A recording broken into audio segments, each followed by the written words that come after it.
Hi, I'm at Ag in Motion 2025. I'm here with Marney Strachan, Business Development Manager with Redekop, Australia. And I'm here to talk to him today about residue management and seedbed preparation. I was speaking with a soil fertility person not too long ago, and she was telling me that seedbed preparation really begins at harvest. I never really thought of it that way, but tell me about what straw chopping and straw management does. Yeah, so many years ago, the Redekop product came about for just improved chopping of residue as combine harvests started to get larger and headers started to get larger, and it became obvious that a lot of the factory systems back in the day didn't do a very good job. Okay. And the residue would start to become lumpy behind the combines, and then more emphasis on better tillage practices with minimum till, zero till practices.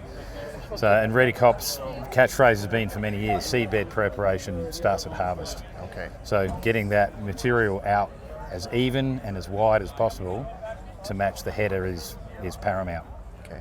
Now, one of the things that was asked of me too is like proper maintenance of the knives that go into choppers. Now, is that something farmers generally take on themselves? Do they replace, or do they do their own work to sharpen them up? And what kind of a service life does a knife generally have? So the chopper blades have come a long way from what they used to be. Generally, in the early days, they were just a flat bar that passed a sharpened edge. And the importance of having sharp edges on the blades is critical to getting a clean cut, because if it's not clean, it won't leave the chopper evenly. If it gets smashed or bent or broken, it doesn't tend to spread as well. And a clean cut bit of straw will tend to break down and start that microbial process of returning nutrients into the ground better. Right. So the blades need to be maintained reasonably well, and we see examples and some horror stories of blades inside choppers which are just doing nothing really. Okay. And it draws so much horsepower, which basically burns so much fuel, and it just impedes the ability to spread properly. So we haven't really done an intricate study to calculate with different straws, but the analogy we use is that if you have left those blades go too long, you have probably wasted fuel, nutrient return, and better residue spread that you could have done a lot sooner by putting blades in a lot sooner. Okay. Yeah. So modern combines obviously have a chopper at the back already, and it's spreading the chaff and the straw to a certain degree. Where does the Redekop MAV kind of stand out against what is normally designed into the modern combine? So the fundamental design hasn't changed massively. The MAV design has been around now for 10 to 15 years. Okay. So MAV stands for maximum air velocity. So what Redekop incorporated into the chopper is a series of fan blades on the inside wall of each side, and that creates air pressure inside the chopper, and that just allows better output from the chopper.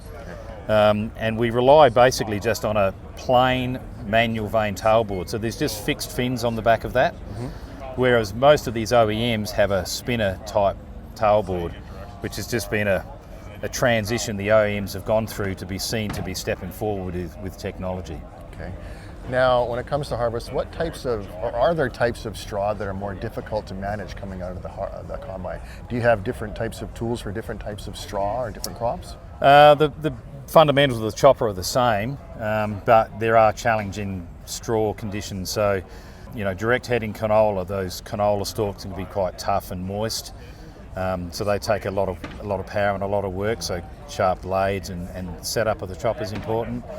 I hear the stories over here in Canada that we don't deal with in Australia, but flax straw is particularly difficult, and so having sharp blades is absolutely paramount.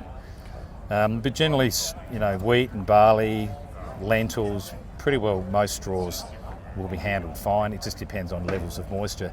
So if there was a late rain, or there's moisture that's hung on, or late rains has caught a regrowth and you've got weeds that are growing through, can be a bit challenging. So keeping the chopper in optimal condition is pretty important. Okay. I guess one last thing for me, when it comes to installing something like this, say if you wanted to upgrade your combine with a chopper like this, is it a rather lengthy process to do that, or does it switch out fairly easy? Generally it's pretty easy. Okay. This example is a John Deere. It this goes straight back in place of the John Deere that's there, Okay. so it's not a difficult transition. Okay. Some other brands are a little bit more technical, a bit more going on, but in Australia we'll find many farmers will tackle that task quite easily. Okay. Others will just entrust their dealer to do the job for them. It looks like it's a fairly straightforward design.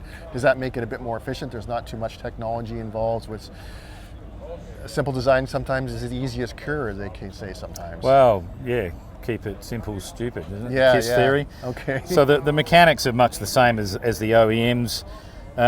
Where we try and save on some horsepower and less complexity is sticking with these manual vane tailboards. There's no horsepower demand or anything in there at all. Right. There's been a lot of emphasis on big headers. So in Australia we see a lot of 50 and 60 foot headers. So you need to get that residue spread to cover that cut. Right. And we've been able, and not this particular one, but we have tweaked these manual vane tailboards that we are covering 60 feet. Okay. So it can do all of that whilst using less horsepower than many of the OEM choppers. Thank you for your time, Marney. Is there anything you wanted to mention that I didn't ask you about today? Well, I think we've covered off on choppers pretty well. Okay. Yeah. All right. Well, have a safe trip back to Australia. Good seeing you at Ag in Motion. All right. Thank you. Thank you.